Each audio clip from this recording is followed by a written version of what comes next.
almost about that time. Right about now. Right about now. Funk, bunk, bunk, bunk, soul brother.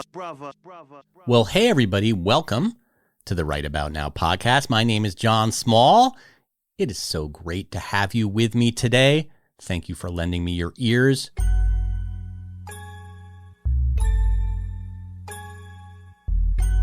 All right. So today we're going to talk about roadblocks. The roadblocks that get in our way when we want to write something, when we want to do something creative. I think we all know exactly what I'm talking about, whether those roadblocks are actually thoughts that we have, or the roadblocks are just a lack of preparation, or the roadblocks are all the toxic people we surround ourselves with or can surround ourselves with that get in the way of our dreams and our hopes. Anyway, I thought it would be great to do a podcast about these creative roadblocks and how to overcome them. And I am delighted about the guest I found to guide us through this minefield. Jenn T. Grace is about to grace us with her presence. And Jenn is an author, and she is the CEO of a company called Publish Your Purpose, which is a publishing company that combines both the benefits of traditional publishing and self-publishing. They help thought leaders get their books published. And Jenn has written a bunch of books herself, including a really fascinating memoir called House on Fire. She's going to talk to us all about her very tumultuous, very roadblock intensive upbringing and how that ultimately led her to write this memoir, which is quite a moving account of her life, and how it's informed the decisions that she's made in her life. So there is so much to unblock here. Thank you. And I'm really excited to share this interview with you. So without further delay, I bring you my interview with Jenn T. Grace.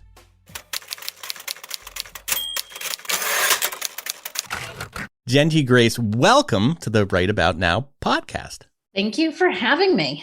Thrilled to have you here. You have so much interesting things to talk about.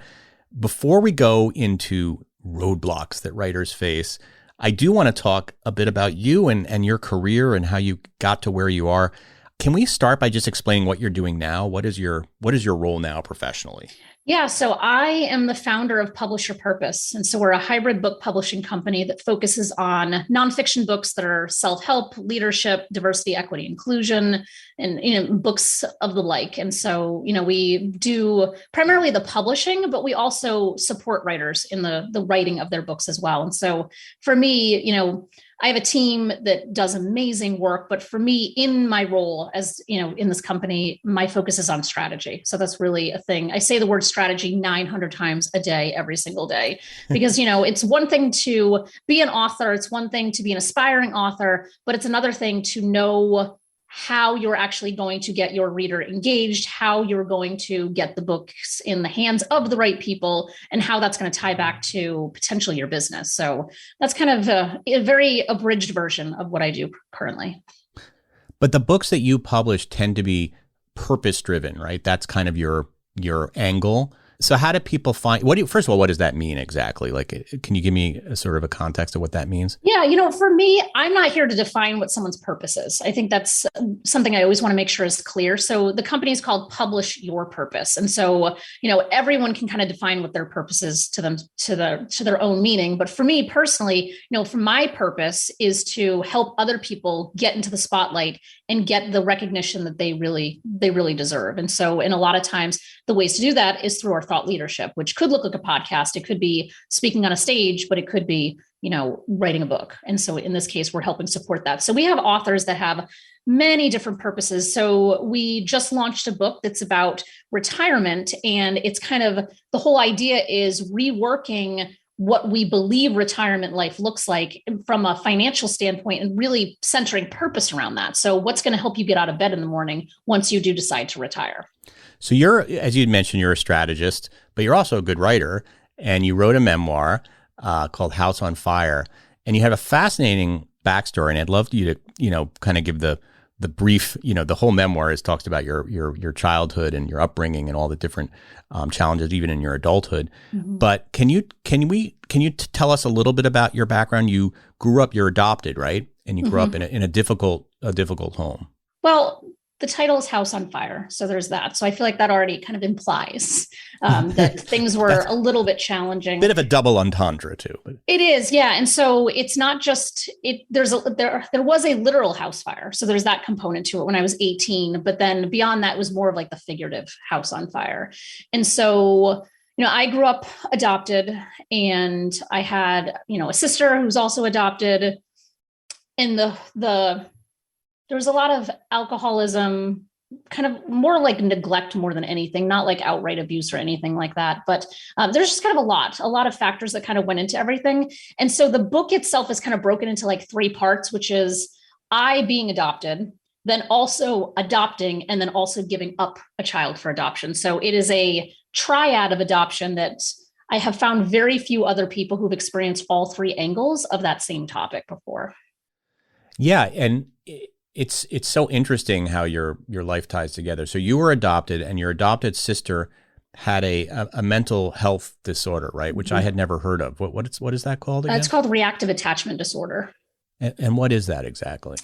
It impacts a really small percentage of kids that are, and I want to say it's like 5%. And most of the time it's kids who are in foster care systems or have suffered, severe abuse and neglect. And so she and I were adopted at different times. She is 5 years younger than me, and her story was much more dire, where, she was found essentially by a dumpster when she was almost 2.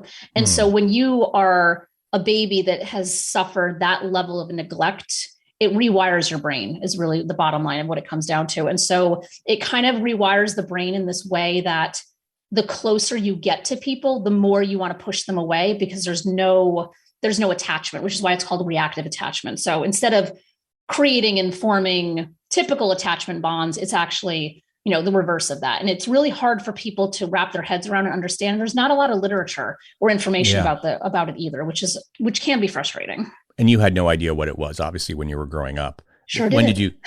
And how did it manifest itself in difficult ways?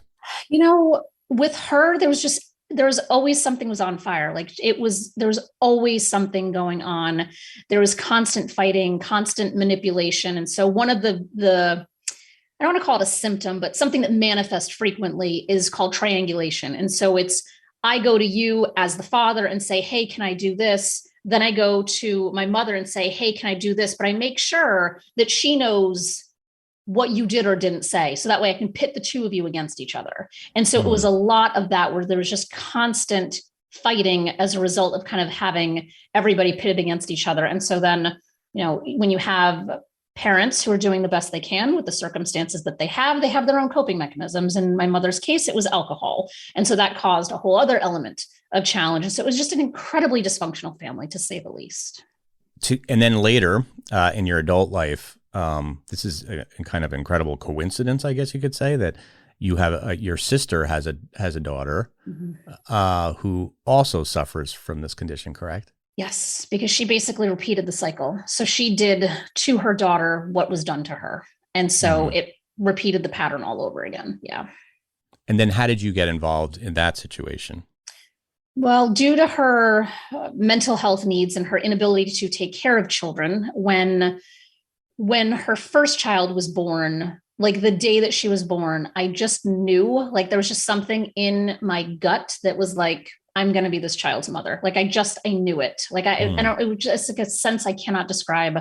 And, it took a couple of years almost 3 years before the state had to intervene due to, not being in like safe living conditions. And at that point, I was the aunt, like the doting aunt of like, I want to do everything I can. And so I would be there and, I would pick her up and she'd have no shoes on. Who knows when she ate last? She was filthy. And so it was just this constant, like I would go pick her up for the weekend and then have to like bring her back, unfortunately. Yeah. And then it just was this repeating cycle of me trying to do what I could and intervene, but not being able to until the point that the state intervened. And then I was able to adopt.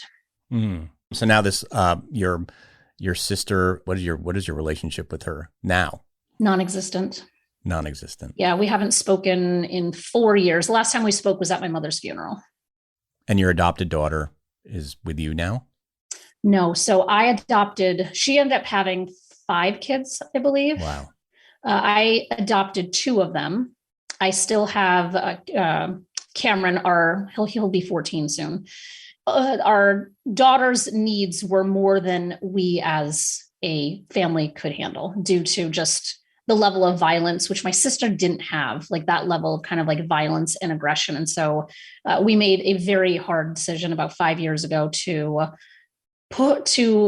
give her a home where they were more suitable and equipped to handle all of her mental health needs that we just weren't able to. We tried for 8 years and it was just an uphill battle for 8 years. It's an incredible story, and you're really a strong person to have endured that your whole life. Mm-hmm. Talk to me about when writing came into your experience. Were you writing about this? Were you one of these people that's been writing her whole life or reading her whole life? Or how did you decide to write a memoir?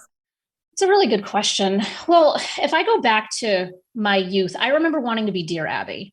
So I just remember being obsessed with Dear Abby and being like, I want to be an advice columnist. I just want to like tell people what to do all day or have people ask me their questions. And so that's actually funny because that manifested itself about 10 years ago when I started blogging, and I did it in a very Dear Abby style. And that's what led me to writing books. But so there's kind of like that where I just always enjoyed writing. I looked at programs for technical writing when I was thinking about college, ended up doing communications. It felt more broad where I had more opportunities.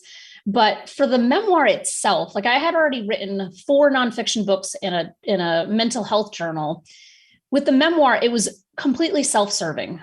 I should say more self-serving than not, where I would be having conversations with people and I'd be like, haven't seen somebody in a long time. And they'll be like, oh, how are the kids doing? And then I'd be sitting in that same room, having just met somebody new, and they only know that I have a son. And so having this clash of people who knew me before this happened versus people who knew me now, it was a constant level, like a constant source of anxiety for me, where I was like, you know what I'm going to do? I'm just going to write it all out there. People can do with it what they wish, but I'm going to free myself from my own story. So that was very much my primary motivator, was just kind of free myself from kind of like the proverbial albatross around your neck, Right. And it's all there. So it's like somebody wants to really know who you are. They can find it in your book. It's all there. I did not hold back in any way. Yeah, you didn't in any way. So did you ever have any reservations about writing that book because there's so many people involved in that story that might not like that story told? Yeah, I absolutely did. And I did my best to shield people's identities and all of the typical stuff that we tell memoir writers to do. But at the end of the day, for me, the primary person I was concerned about was my sister. Whereas like both of my parents are passed. And so it's like, well, they're not saying anything about it. There's no one, I wasn't really writing in ill intent about any other family members who were still alive. And even my sister, I really tried my best to write it in a way that felt like I wasn't criticizing her or damning her, and really just kind of acknowledging that she was operating with the resources and tools that she also had. And that's all the best, that's the best that all of us can kind of hope for. And so I really tried to not make it seem like a kind of a tell all that was like salacious and like really slandering her. I don't know if I fully accomplished it, but, I would hope that if she read it, she would still be upset by it, I'm sure. But I was trying to like not make her feel terrible in the ways in which I wrote about her. But was it therapeutic for you writing that book? Oh my God, yes, it was so good. But it was also really like kind of like reliving trauma over and over again. Because like we're talking about, the adoption through line of the story, but there's a whole other number of different kind of storylines that were tricky and triggering. And I work with a lot of memoir writers. And so there's like this whole kind of like process of like the cocoon, right? Where we just kind of like keep shedding these layers and layers and layers of who we are. And, sometimes they're painful and sometimes it's joyous, but on the whole, I would recommend it for anybody because it can really help you process and move through so much that you've been through. I think I heard you say in another interview you did that you do recommend maybe getting some therapy, especially if you have a situation as traumatic as yours.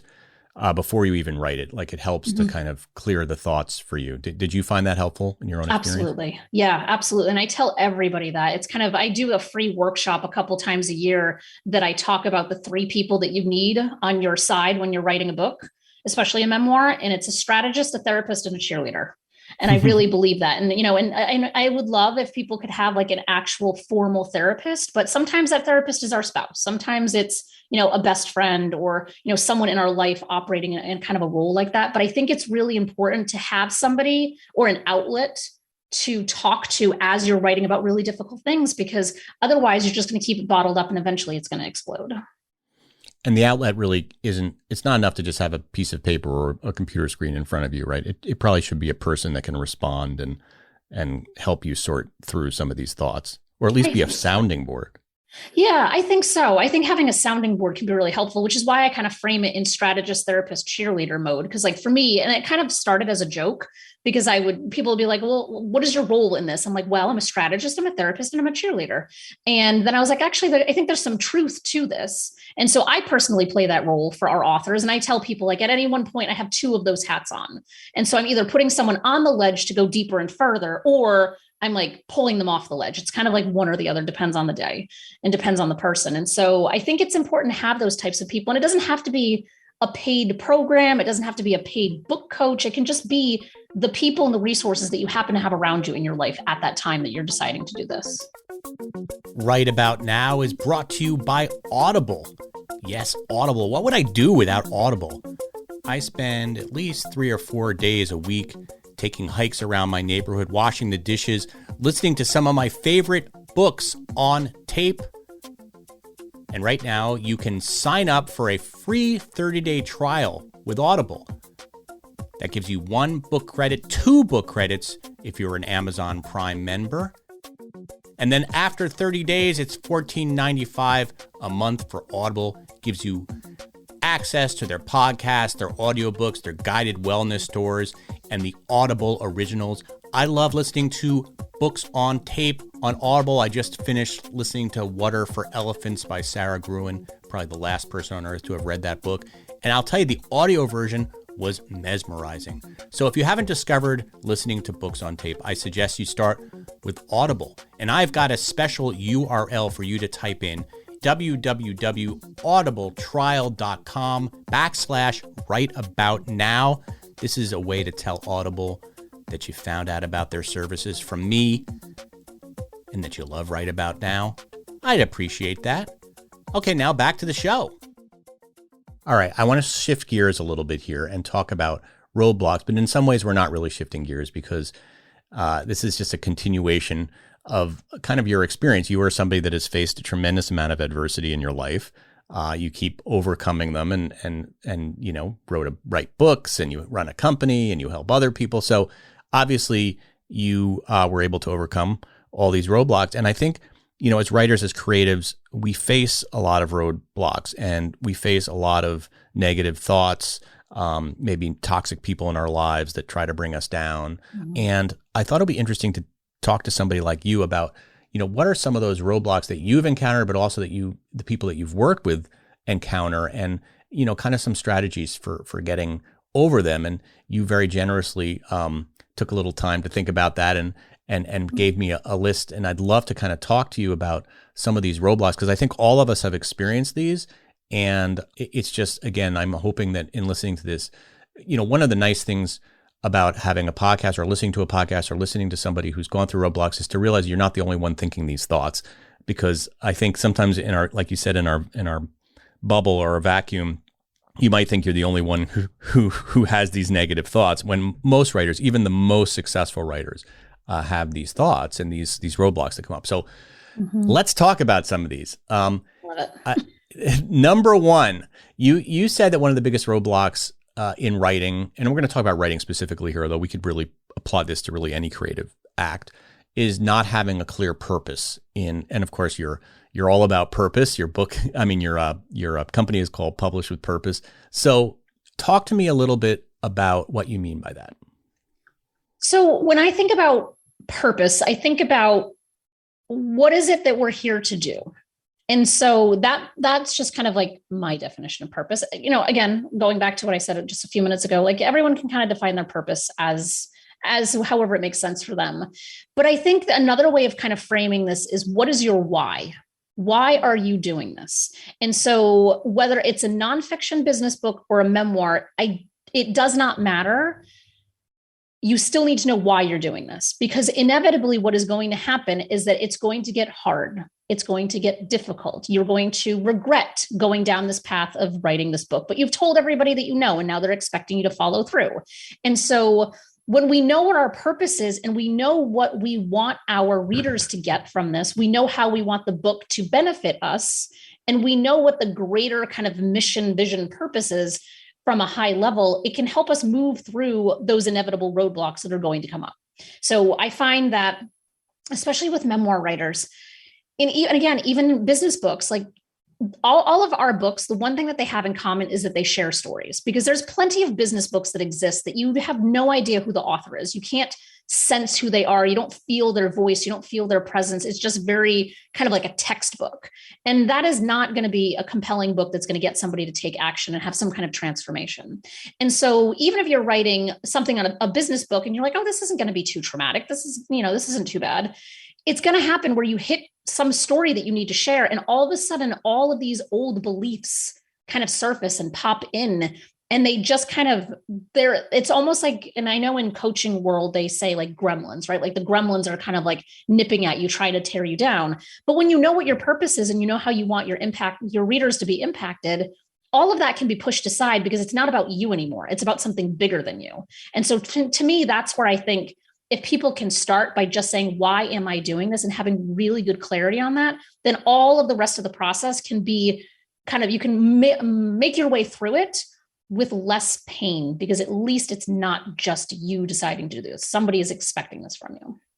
It's such an important question. It's one, when I was doing ghostwriting in my career, it's a question that I would ask people who would approach me about why they want to write a book. And I'd be like, well, why do you want to write this book?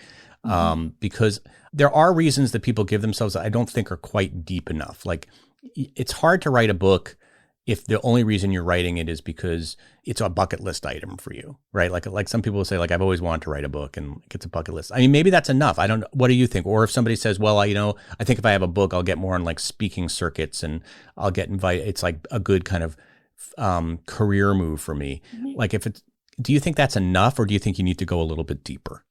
I tell people to go deeper, because I think those are all valid reasons. Those are all completely valid reasons for why you want to do this. And all of our authors are business people. They're writing their book to align with some kind of thought leadership. We have very few that are kind of outliers to that, where it's like, I'm writing this book for my grandkids. And again, that's if that's your purpose, great, that's perfectly fine. But just saying like, I want to write this book to get more speaking engagements.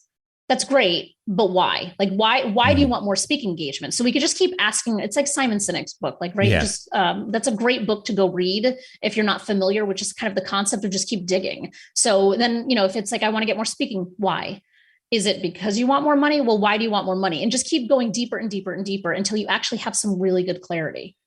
Yeah, and I think that kind of brings us to our second point here, which is another roadblock is that you brought up, is not having a clear vision for what your book should be. So do you feel like that vision comes when you keep kind of probing about, why am I writing this book? What do I sort of see this book giving me, but also giving the general public? Mm-hmm. Yeah, absolutely. All of the roadblocks that I kind of identified real quickly, where I'm like, here's my top list. They're all so interconnected. They're all completely interconnected.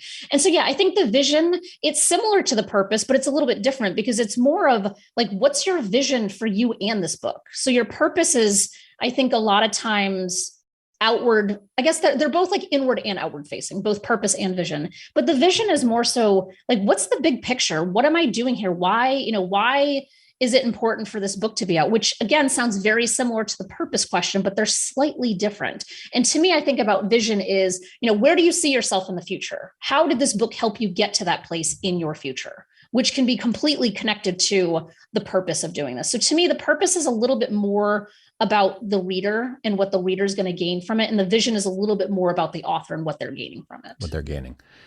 How do you, when you work with your clients, how do you get them to sort of think deeply about these two questions, because I feel like you can try to do this in your head and it will make you crazy and you'll never do anything, because it's so hard to figure stuff out in your head. I mean, I spend so much time trying to figure out problems in my head, and then I realize I just go in circles. And so one of the things that helps me is writing it down, like doing morning pages. Yep. Another thing that helps me is just like focusing on one thing, maybe taking a walk and like deliberating on that one thing for a little while. So what are some of the practices you give your clients and people who you work with to kind of find the answers to those questions? It's like the morning pages. I think just kind of journaling about it. So I will, if I'm working with somebody privately or even in a group scenario, I guess it doesn't really matter, or even in one of our free workshops, I will just keep asking and keep probing and I will put people on the spot. So I think sometimes being put on the spot can be really beneficial. I think there's different types of people, I'm the type of person who is on a podcast and whatever you want to ask me, I'm an open book, like go for it. Yeah. Where there's other people where they need to know the questions in advance. And so depending on which type of personality you are, if you're the type that needs to see the questions in advance, having those questions in front of you and just sitting and journaling to whatever the questions are is probably a great scenario. But I think there's a lot of people who are more out loud thinkers. And so that would, if you are an out loud thinker, grab somebody that and just have them ask you the question, and then you are forced on the spot to answer what that question is, because you might not be somebody who wants to kind of internally process and digest. So it's almost like internal processing versus external processing. Right. I think it looks a little bit different for each type of person. That's also why maybe therapy can help, because you're sort of bouncing these questions off of your therapist. Although good therapists don't, unfortunately, usually give you an answer. I'm always trying to get my therapist to tell me to do stuff. Yeah. And she's like, I'm not going to do it. It's got to right? It's got to come from you. Yeah. I think sometimes people who haven't been through therapy think that therapists maybe a life coach. I've never worked with a life coach. Maybe they tell you more like what to do. But I think the good ones, the people who are good at this, put it back on you. So because if somebody else is telling you what to do, it's probably not going to feel authentic for you. Yeah. And you just have to go with like your own individual learning style. So kind of knowing like what your style is and trying to find resources and people who can support that style versus being wedged into someone's process that just doesn't feel right for you. Because I think that's also something, especially in the early stages of writing a book, we're seeking advice in every direction. And, a lot of times that advice just doesn't feel right. It doesn't stick. It doesn't land right. And it's because we're trying to force ourselves through someone else's process rather than kind of adapting someone else's process to what's going to work for us. You said another roadblock is not understanding how the book will impact the reader. So I'm trying to understand what you mean by that. I mean, obviously, like we said, these are all connected, but before you even put pen to page, should you have a sense of what the message is that you want to send to your reader or that you want to get across? Yeah, because in kind of how I mean it is, if you think about, trying to think the best way to describe this. So if we think about, I'm an accountant and I'm writing a book for small businesses to be able to kind of get themselves together in terms of whatever their accounting processes are. Great. If I don't know how the way that I write it is actually going to land and impact my potential reader, then I'm going to miss the mark completely. I might have a clear purpose for why I'm doing this. I might have a clear vision for what I want, how I want to see myself projected in the future. But if I don't really understand, and this kind of goes into another roadblock, is just not knowing who your target reader is. These two are 100% interlinked, because if you don't know who you're writing for, how are you going to know how they're going to be impacted by what you're writing? And so I encourage people to go real deep in target readers. I talked to somebody just the other day and she's like, well, my demographic is women 35 to 60. And I'm like, okay, that's all right. What are we talking about here? At least you got women. Yeah. Yeah. And I'm like, okay, we've narrowed it down like 50% of the population. So like, let's go deeper. And when I just started asking her questions, I was like, well, where would they be? Like, what news are they listening to? What influencers are they paying attention to? Where do they shop? What magazines do they read? Like, really thinking about where your people are. I could hear, like, we're on Zoom, and I could see and just kind of hear in her voice. And she's like, oh, I guess it's really women 40 to 50. And then she's like, no, actually, I think it's women 50 to 60. I was like, exactly. I was like, now even deeper. Okay, fine, 50 to 60, but we still need more data points on who they are, even at 50 and 60, because just saying women 50 to 60 is not helpful. We have to like really figure out, are they moms? Are they grandmothers? Are they, did they pick a career path where they didn't have children? Like all of these things may or may not matter depending on what you're writing about. And so we need to know how the reader is going to be impacted, but we need to know who the reader is in order for that impact to really resonate. Yeah, I mean, it reminds me of like when I go on, when I used to do Facebook ads. I don't do this anymore, but and like Facebook actually has you when you're trying to target an ad, they have all these questions like you sort of have to figure out the demographic, the gender, but then it gets into like, are these the kind of people that listen to NPR? Or are these the kind of people that listen to Fox News? Exactly. Are these the kind of people who read the New Yorker, or are these the kind of people? It's like very specific, and I almost feel like even when you're starting a business, I know that one of the sort of business 101 things is to have an avatar. Like, who is my customer? And I know there's an instinct to be like, I want my customer to be everybody. I mean, that's just because you don't want to limit yourself. Mm-hmm. But I think it does, if you know who your reader is, especially with I think it's different with fiction, because fiction, it could be anybody, I guess. Mm-hmm. And maybe I'm wrong, but nonfiction, I feel like, especially when you're writing a very specific book on a very specific topic, you should sort of understand who you're reading to, because then when you're writing it, that person is almost on your shoulder, like you're writing to that person, mm-hmm. And I think that helps guide your thoughts. And I can also see how it could be a little bit of a roadblock, because I know that another advice that sometimes people say is, write for yourself. Mm-hmm. You hear that a lot. Writing instructors will say, you're the audience, write for yourself. But I don't know if that, how do you kind of balance those two things? I don't know that I think writing for yourself directly is the best advice. It might be for some person, but I feel like the majority probably not. I tell people to write for, someone that they're working with already. Like if you have the business, write to a client of yours if you're trying to get more of that person, or if you are employed and you still have clients, like, who is that person? And I tell people, like, actually find somebody in your life who is this exact person and print their picture out and have it next to you when you're writing. Because what that will do is it will help you frame the way that you're writing, the stories that you're telling, and the points that you're trying to make specifically for that person. So instead of trying to write for everybody on earth, like, okay, let me just write for Jonathan. What do I know about Jonathan? And list out those things, print out your face. So how great for you to have your, face taped to monitors across the globe. But, if that actually helps people to see, like, okay, if I'm writing this story, how would Jonathan react to this? Like, would I have to phrase it this way, or might I want to go in kind of this different direction that doesn't feel right, but I know for a fact it would resonate with him? That's the type of stuff having that really solid clarity can provide, because it stops us from second guessing things, where it's like, okay, I just need to make sure that it makes sense to this one person, because if it makes sense to the one person, it's going to make sense to the others. And write for somebody who, if it's a real person who encourages you and who's a support, because oftentimes what we do to sabotage ourselves is like, back when I was writing a lot for magazines, I would write for editors. I would literally be writing for an editor, I guess, because that editor would eventually. And some of the editors who are kind of mean or really tough, that kind of intimidated me. To have that person be in my mind as this is who I'm writing for was not a great experience for me, because I feel like that person didn't like me and that person was not encouraging, right? Yeah. So it's like almost you want the avatar to be a cheerleader, like you said. Like you want that person, even if it's an imaginary person, to be like, oh, he's the funniest person I've ever met, or wow, that's such an insightful, so just like make a positive avatar. Don't set yourself with Mr. Negative Nancy. No, we don't want that. Even pick a celebrity or somebody that you follow. It doesn't have to be somebody that you know directly, but somebody that you know would read this or needs this. Right. That's a good idea. All right, let's talk about the kind of nitty gritty and I would imagine you're very good at this, because you just strike me as very organized and you've got together. And one of the things you said is that people who face roadblocks reading don't have like a good plan or strategy for getting writing done. Now you're all about strategy. Mm-hmm. So what does that mean, having a plan to get your book done?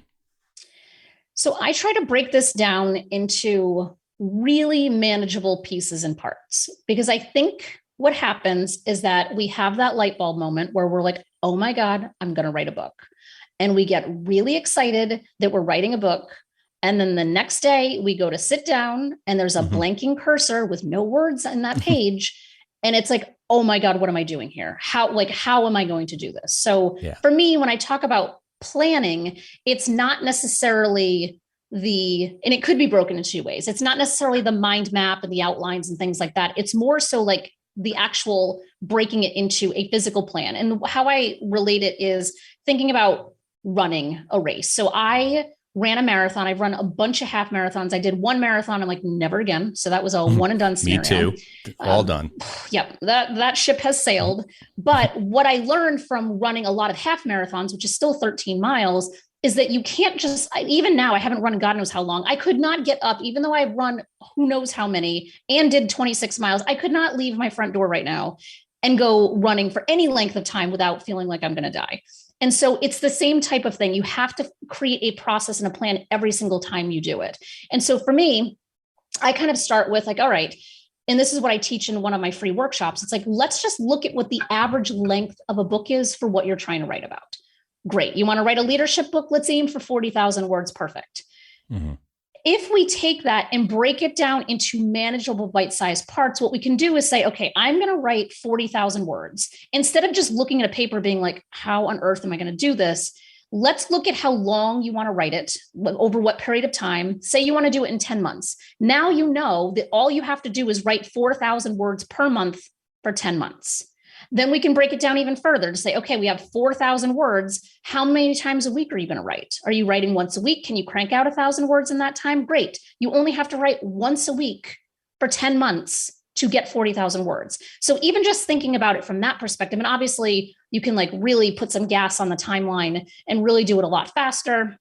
I'm not a super fan of kind of like write a book in 30 days or write a book in a weekend, even though I do have a 30-day writing challenge for people, but it's more of like to kind of like just get them motivated. Get it out there. Yeah. Yeah. Just to kind of like throw whatever garbage on paper, like it's always a shitty first draft. I think we all kind of know that and recognize that. And so, it's really just having that plan, because if you're a checkbox type of person, like I know when I was training for my marathon, I had to run 3 short runs every week. And then I had a long one that I dreaded every week. Mm-hmm. And so, but for me, I had the calendar printed out and I would just exit off like, okay, one down. It's the same thing with writing. So, if you can't do 1,000 words in one sitting, do it, do 250 words. Like you have to kind of see where like what works best for you. And so I tell people to do free writing. So just time yourself for 30 minutes, see how much you can write in 30 minutes and then double it.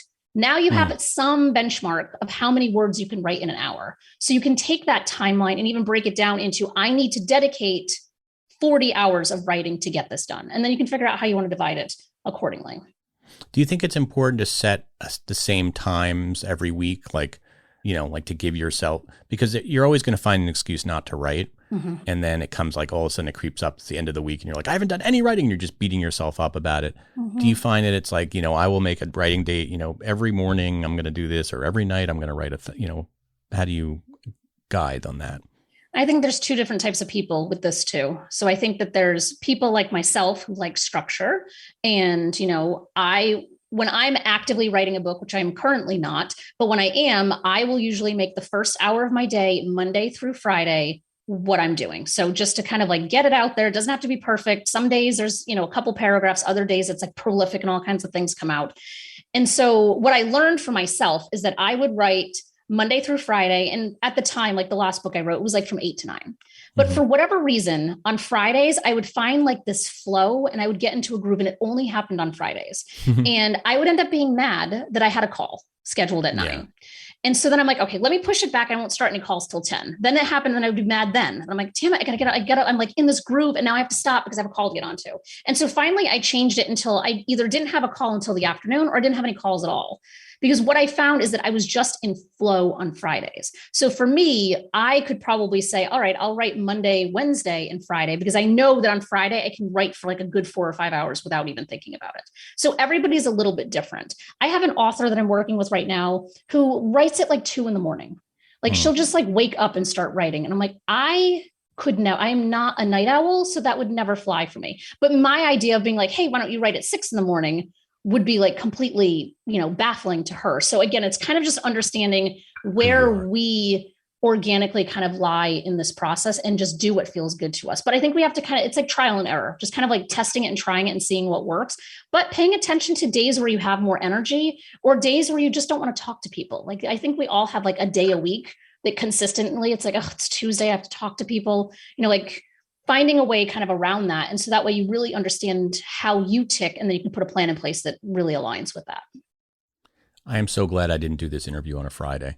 because I just would have felt really guilty this entire interview. Like, what am I doing? All right. You had mentioned this early on. This is another roadblock, is that people don't have a good support system. You mentioned a cheerleader around them while they're writing. This is I think, challenging for many. It's even challenging for me because I don't like to ask people to do stuff. Everybody's busy. I feel kind of guilty saying, hey, you want to read my book? Because by the way, I get asked to read a lot of books and I know that I don't always have time. If I had to read every book that people want me to read, I don't think I'd ever get anything done. So, but how did you find your support system? I think a lot of times maybe it isn't a spouse is nice if the spouse is that person. And I've met a lot of writers whose spouse is their sort of sounding board or partner, whatever it may be. But how does one find a support system? Do you join a writing group? Do you ask friends? Like, what is your advice there? That's such a good question. I'm trying to think like what support system I had. And I feel like my first book, which I wrote in 2012, I don't know that I had a support system when I'm thinking about it now, which is probably why I have such an emphasis on having support systems, because it might have been easier. It's a lot more helpful. It could be like a mastermind group if you're in a business. It could be a writing group. I know that there's tons of meetups that have some kind of writing focus to them. I think a lot of it for support systems, a lot of it's about accountability, because I think a lot of times we have this vision of getting this done, but then we just don't have the accountability or structure to work within to get it done. So the support systems go back to the strategist, the therapist, and the cheerleader. And I find a lot of times people can find the therapist and the cheerleader in their lives. A lot of times they can't figure out who's going to help them with the strategy. And so I say, if you know somebody who's written a book, ask them, see if they're willing to entertain some questions from you, or if they're willing to be on a text thread where you just kind of, they're there to kind of, help you or, strategize with you or whatever it happens to be. And, a lot of people, I know for yourself and for myself, I feel like everyone I know is an author. Like everyone I know is an author. Yeah. And obviously I run a publishing company. Of course, that's going to be the case, but most people don't know another author. Like if we really look at how the data breaks down, like most people don't actually know another author. And so, sometimes it is someone who, or it's just somebody who's just a little bit further ahead in their career than you, just asking. And then I think having someone who's supportive. I had an author a couple of months ago who reached out and was having a full-blown meltdown because her mother's husband, and mind you, this person's like in their 50s, so we're not talking about somebody young, basically looked at what she was doing and was like, this is pointless. Like, why would you, like, this is such a dumb idea. Why would you even do this? And he was so hurtful in what he said. And it made her question literally everything. That's why it's so careful. This is a support system, not some people think that their job is to be a critic. Like, and that's not really, it's a subtle thing, right? You want somebody to push back and say, hey, this could be a little bit better. But you also don't want somebody who's going to, like I did that. I sent it to an agent. She doesn't even remember doing this because we're friends now. I sent a book to an agent, a novel that was not ready to be read by an agent. She's like, she had so many negative comments. I never picked up that book again. That book is sitting in a drawer and I'll never do it again. She like traumatized me. And to me, it was such a huge deal. And I talked to her about it a few years later. She goes, I don't even remember reading that. So, you don't know. But anyway, you want somebody who's going to give you constructive feedback, who's super excited about your project. I was in a writing class and all she would allow was positive comments. So I don't even know if negative comments are necessary. I think you just want somebody to tell you what they liked so that you can do more of that, Yeah, we have a writing program that's kind of the structure to it, where we meet one day a week that's strategy based and the other day of the week is writing based. And so in those writing, like everybody kind of gives feedback and peer reviews and critiques, but it always has to be couched in the positive first. So it's almost like, I feel like there's got to be a better, I hear people say the shit sandwich. I feel like there's got to be a better way for this, where you have like the compliment and then the negativity and then another compliment. So it's like just packaged nicely. And it's not to say that we're trying to like hide the truth about something's quality, but at the same time, there is no reason to be negative. And if somebody is being negative, that's not going to be somebody who's a support system for you. And I can't express enough how we can't always assume that our partner or spouse is that right support system, because a lot of times they are not the right support system. And so find somebody who is going to be supportive. You don't need anyone who's going to be like, why are you doing this? This is a stupid idea. Like, it doesn't, like, you have better things you could be doing with your time, and on and on and on. Yeah. I think unless that spouse is like a big fan of yours, or maybe another professional writer, but that can be a minefield. My wife does read a lot of my stuff, but there's some things I don't give her to read because I'm just not sure how she's gonna respond. All right, moving on, our last topic here, and I think we have touched on this a bit, but I think one huge roadblock is perfectionism. And I think that especially people who have never written a book, we're all very insecure about it. And we just want it to be perfect. We want to write that great American novel, or we want to write that, best-selling nonfiction thing. And so we're so focused on it being perfect and not wanting, like you said, any negativity around it. But that is such a trap, right? And it will prevent you from writing anything, because nothing's perfect. Yeah, this is the thing that I talk to people about all the time. It's like, you just have to get the shitty first draft down on paper. That's really your ultimate goal. And what I use to kind of describe this idea, because I think a lot of times what happens is that we self-edit.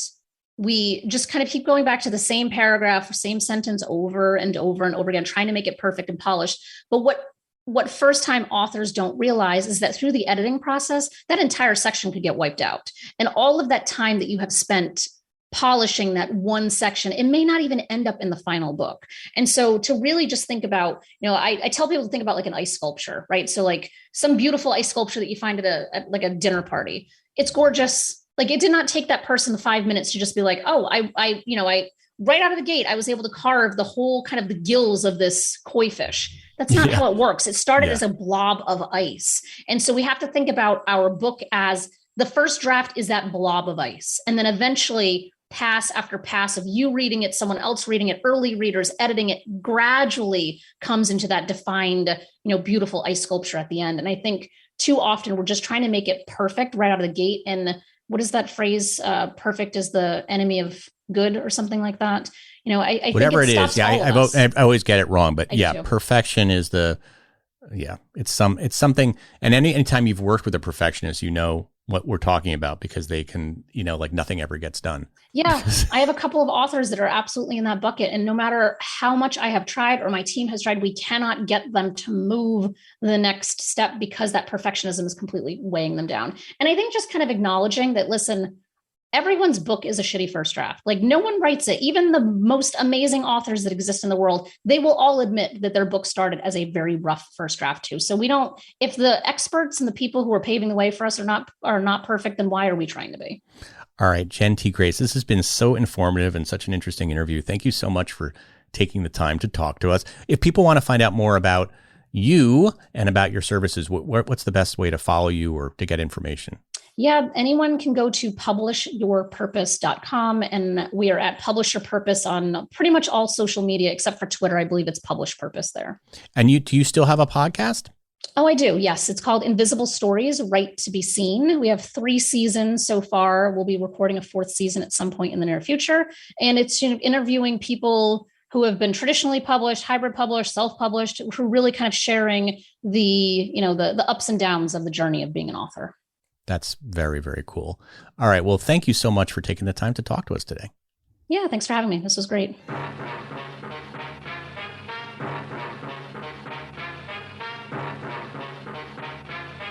What do you mean? Well, thank you so much for listening to the show. Hey, if you liked what you heard, please subscribe to Right About Now, where you can find all podcasts. You can also find me at Instagram at Right About Now Pod. I'm also on Facebook at Right About Now Podcast. Follow me on Twitter at Kid Finesse.